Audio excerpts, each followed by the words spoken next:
sir, you're audible and visible. You can proceed, Sure. sir. Okay. So the topic given for me today is type 2 diabetes, women who are planning for pregnancy. The outline of my talk will be, I'll just show a few case studies which we see in a routine outpatient practice, and then how common is type 2 diabetes in women of childbearing age, and how does type 2 diabetes affect pregnancy outcomes, and the reverse scenario, how pregnancy affects diabetes, and the preconception care of women with type 2 diabetes, and few take-home messages. This is a case study which I saw in my clinic. 33-year-old woman, primary gravida of 6 weeks to gestation. On a background, she was married for 10 years and she had infertility, and this was a spontaneous conception after 10 years of marriage. She had diabetes for 3 years and she was obese. She was in metformin and sulfonylurea and poor glycemic control. So she expresses concern about the impact of the pregnancy on her health and the impact of pregnancy on her future baby. So how should she be managed? So this is a case which we see in a routine clinical practice. This is actually a suboptimal scenario. All pregnancies in diabetes patients should be planned. And clearly, this case, the glycemic control is poor. So the glycemic control has not been optimized. It's better for us to avoid this situation. So all pregnancies in diabetes patients should be planned with optimal glycemic control. But however, unfortunately, nearly 50% of pregnancies are not planned and not optimally controlled like this. So this we should avoid by giving a good preconception care for all patients with type 2 diabetes. Another case, 30-year-old lady, polycystic ovarian syndrome and obesity, diabetes detected 6 months back. She was on metformin and recently married, planning for conception. So her sugars were 120 and 180 and HbA1c 6.9%. So how should she managed? So from the outset, it looks like she has reasonable glycemic control. But for pregnancy, this is not enough. So we should intensify diet, exercise, and metformin, and we'll see how to intensify our treatment. Another case, as Madam Sahana also told, so now we are having older women who are trying for pregnancy. Infertility has become a major problem, and artificial reproduction assistance is required for many cases. This case at 44 years, she has diabetes, hypertension, dyslipidemia. She is on multiple OADs and antihypertensive is ARB and statin. So, but she has fair glycemic control. But the medications she's on are not favorable for pregnancy, so we need to completely change the medications that we'll see. So these are the cases which we are seeing frequently in our clinical practice, and that's why this topic is very relevant and very important for today's scenario. So what is the prevalence of diabetes and impaired glucose tolerance in women of childbearing age in India? So childbearing age is considered anywhere between the age of menarche and menopause, but usually it is taken as 20 to 49 years. So we know that diabetes increases with age. 20 to 29 years, we have around 2% prevalence of diabetes. 30 to 40 years, 10%, and 40 to 50 years, 15%. Similarly, pre-diabetes and IGT also is prevalent. So in the late reproductive age, we have prevalence of around 15% prevalence of diabetes. That's why it's very important. This is the ICMR INDIAB study. It showed diabetes prevalence in women. The red color graph is the women prevalence. So this is the age here. So around 5% prevalence in age of around 30 years and 10% prevalence is at the age of around 40 years, and 45 to 50 years we have around 15% prevalence. Similarly, IGT prevalence, pre-diabetes prevalence is 5, 10 and 15%. This is a recent study of diabetes among women showing in reproductive age, late reproductive age of 35 to 50 years, around 15% prevalence in the southern states uniformly. So the prevalence of diabetes and IGT in the childbearing period in India is quite high. If you take diabetes plus pre-diabetes, it will be around 30%. IGT is more prevalent than frank diabetes, and 2 out of every 5 women with diabetes are of reproductive age. So any women we are seeing in the outpatient practice who have diabetes, if they're in reproductive age, we should use this opportunity to counsel them and ask a question whether you are planning for pregnancy and and give them appropriate pre-conception care. So diabetes in women planning for pregnancy, we can have either type 1, type 2 or other specific types. Type 2 diabetes is still the most common, although some of the patients are younger, but type 2 diabetes is most common, accounting for nearly 90% of patients with diabetes in women planning for pregnancy. However, we need to pick up the other types of diabetes like type 1 and pancreatic diabetes and genetic forms because the management will change. So diabetes in women planning for pregnancy, if it should be detected before conception, this is the ideal. But a lot of times, the first case study also I showed, a lot of times it's detected for the first time during pregnancy. It may get labeled as GDM because onset or first recognized in pregnancy labels them as gestational diabetes. But we need to identify these cases before conception so that we can optimize the glycemic control. PCOS and diabetes. PCOS, we know it's very common in women, and insulin resistance is a central feature. And impaired glucose tolerance occurs in more than 1/3 of the cases of PCOS, and diabetes occurs in PCOS in 10 to 15% by age 40 years. That's why PCOS patients need screening for diabetes frequently. So these are the classical signs of insulin resistance seen in PCOS patients: acanthosis and skin tags. So type 2 diabetes and pregnancy planning. Type 2 diabetes is occurring at a younger age. We know that the Asian Indian phenotype predisposes to diabetes, and in India, type 2 diabetes occurs a decade earlier than our Western counterparts. Many women of childbearing age have diabetes or impaired glucose tolerance. 1 in 5 have diabetes, and 1 in 5 have pre-diabetes. So 2 in 5 will have either diabetes or pre-diabetes, and the incidence of diabetes is higher at the late reproductive age of around 35 to 50 years. So women are also having children at later ages. Women are getting married at a later age. Infertility occurrence has increased, and many women are seeking artificial reproduction assistance. And this is why conception in women with type 2 diabetes is becoming more common, and we see these cases more often in our clinical practice.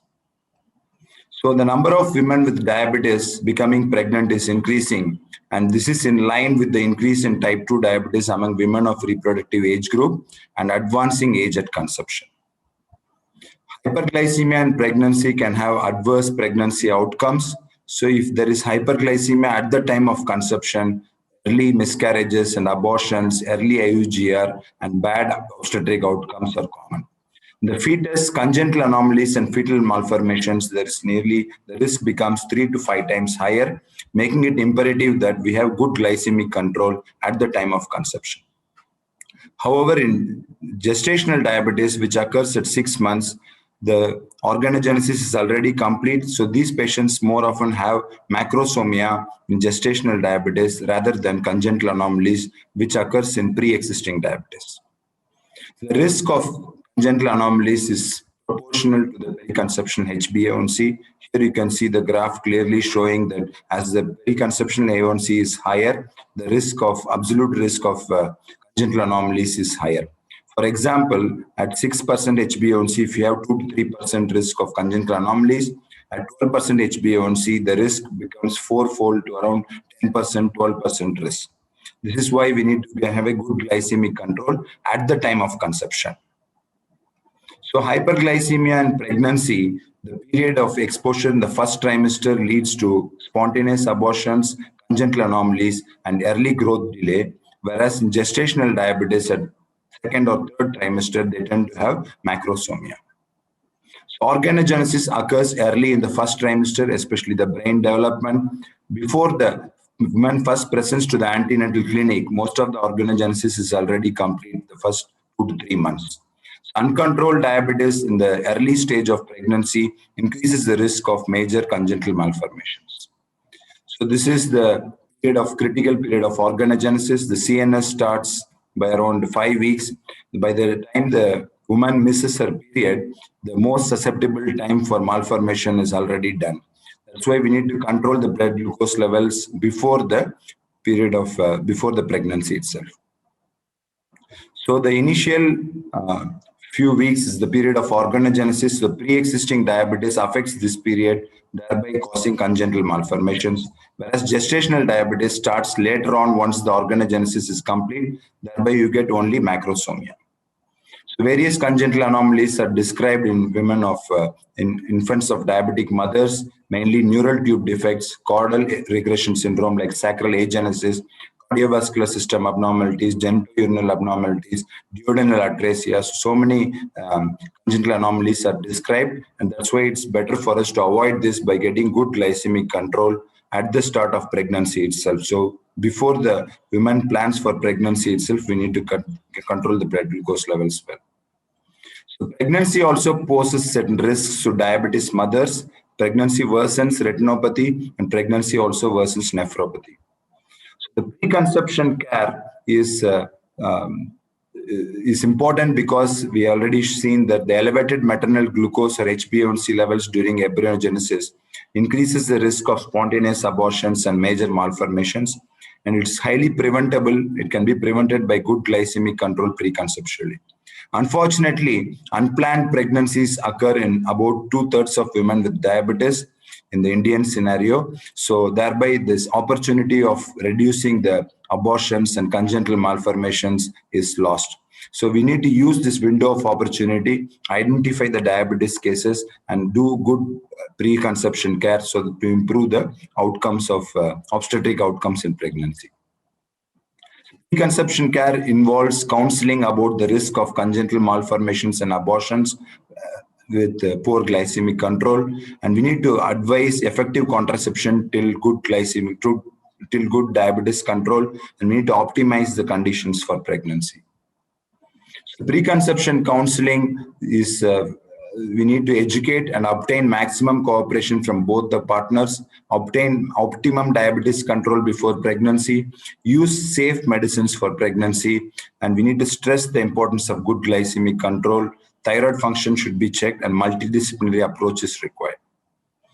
Multidisciplinary approach is required. We need a diabetologist or endocrinologist, obstetrician, and dietitian, diabetes educators, if they're planning for infertility treatment, fetal medicine specialist, and patient is the most active central member, and they need to cooperate and put in their maximum effort.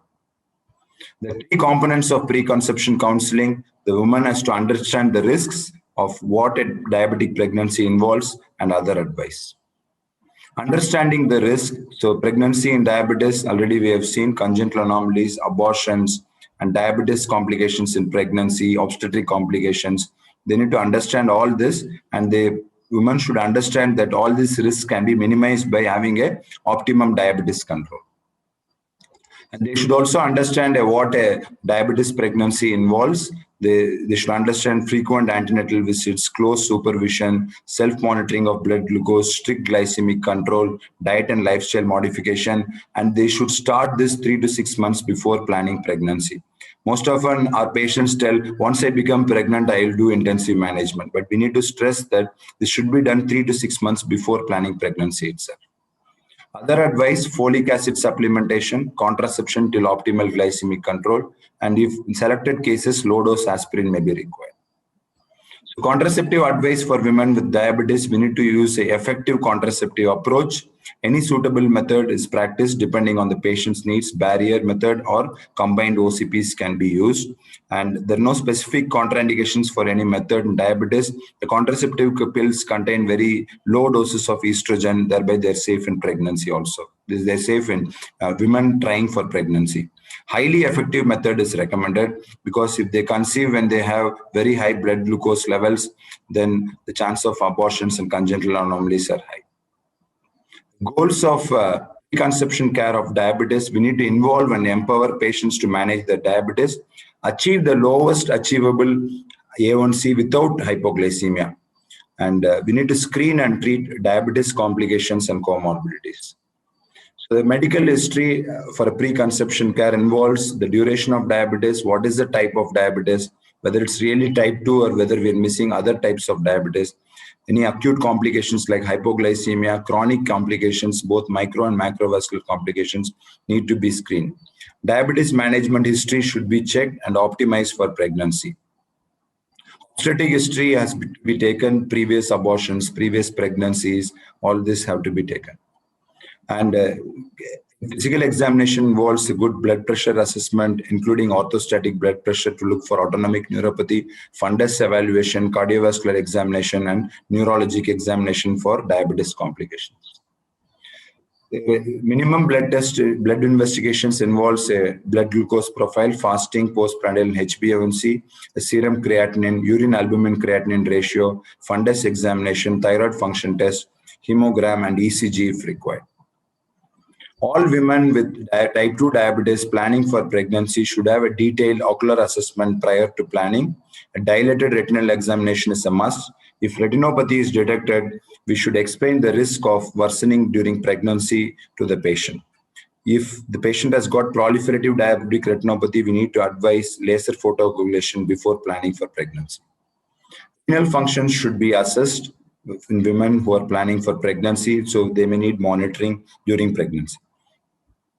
So preconception care, achieving good glycemic control, we need to do an optimal HbA1c by medical nutrition therapy, physical activity. We need to optimize the body weight. Self-monitoring of blood glucose should be advised to the patient. Self-administration of insulin and adjustment of insulin dose. It's preferable to use an intensive basal bolus regimen, and analogs are preferred to avoid hypoglycemia. Premix insulin does not offer good glycemic control in this scenario. Hypoglycemia is a reality because we are doing intensive control, so we need to educate the patients about hypoglycemia management also. Optimum diabetes control for pregnancy, we should try for HbA1c of less than 6 to 6.5%, as long as we can achieve this without causing hypoglycemia. If there is recurrent hypoglycemia, then we need to take a step backwards and accept slightly higher blood glucose levels. Minimum targets are fasting blood glucose less than 100 and postprandial glucose less than at 140 at 2 hours. Whatever medicines we use should be safe for pregnancy. If the patient is on OADs, it's ideal to shift over to insulin if pregnancy is planned. Only metformin can be continued. All other oral anti-diabetic drugs should be stopped.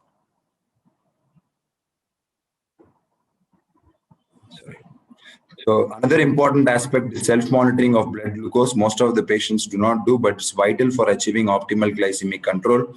Taking insulin alone is not enough. Regular glucose monitoring, frequent insulin dose adjustments are required. Frequency has to be decided with the patient.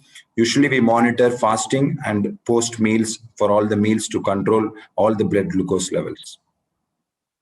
Optimum duration of glycemic control needed pre-conception. At least 3 months of good glycemic control is required. It's not enough if they control the blood glucose levels for 1 day or 1 week. We should stress that at least 3 months good glycemic control is required.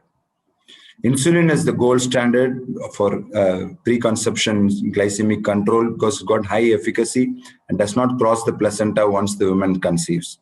Oral hypoglycemic agents, only metformin can be used. Other agents should be avoided.